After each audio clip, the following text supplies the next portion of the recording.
ॐ जवाकुशमः शङ्काशं कश्यपेयं महार्धुतिं धन्तारिं सर्वपापकनं प्रणतोऽस्मि दिवाकरम्। ওম নমঃ শ্রী ভগবতে সূর্যায় নমঃ। আজকে আপনাদেরকে জানাবো 2026 সালে কি কি নিয়ম পালন করলে আপনারা ভালো থাকবেন।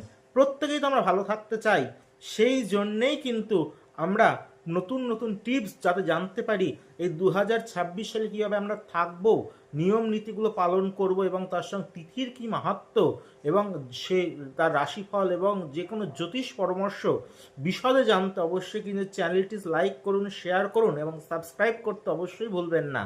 অবশ্যই কিন্তু আপনাদের জন্যই কিন্তু আমি প্রত্যেকটি মঙ্গলবার থাকি শেওড়াফুলি চেম্বার, প্রত্যেকটি শুক্রবার থাকি গড়িয়াহাট চেম্বার, সামনেই জানুয়ারি মাসে আমি যাচ্ছি শিলিগুড়ি চেম্বার এবং তারপরেই কিন্তু 2026 সালের 25শে জানুয়ারি মাঘ মাসের যে নবরাত্রি অর্থাৎ মাতঙ্গী নবরাত্রিতে আমি কিন্তু তারাপীঠ মহাশ্মশানে সেই যে মহানিশীতে যজ্ঞ করে থাকবো।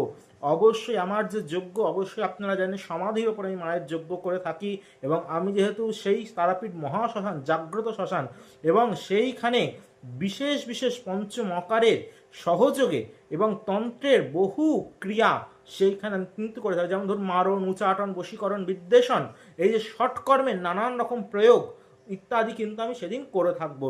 অবশ্যই যারা যারা জীবনে কঠিন সমস্যায় আছেন অবশ্যই কিন্তু তার আগেই আমাদের বুকিং নাম্বার 83369544 এই নাম্বারে বুকিং করুন।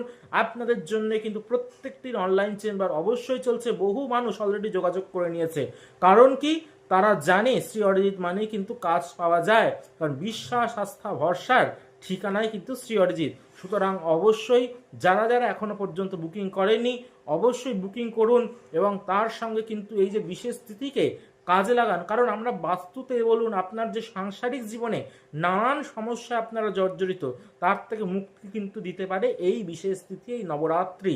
কারণ এই নবরাত্রিতে সপ্তমীর বিশেষ গুরুত্ব এবং তার মধ্যে রবিবার, সেইটি কিন্তু এই তিথির মাহাত্ম্যকে আরো 10 গুণ বৃদ্ধি করেছে এবং বিশেষ যোগ সৃষ্টি হচ্ছে কিন্তু এই যে রাজযোগের সমতুল্য কিন্তু যোগ চলবে এই যে নবরাত্রিতে। সুতরাং অবশ্যই যোগাযোগ করুন।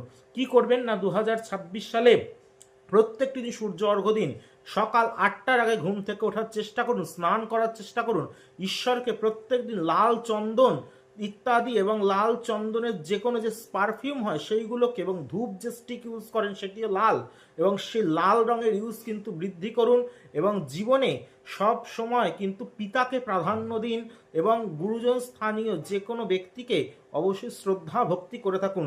অবশ্যই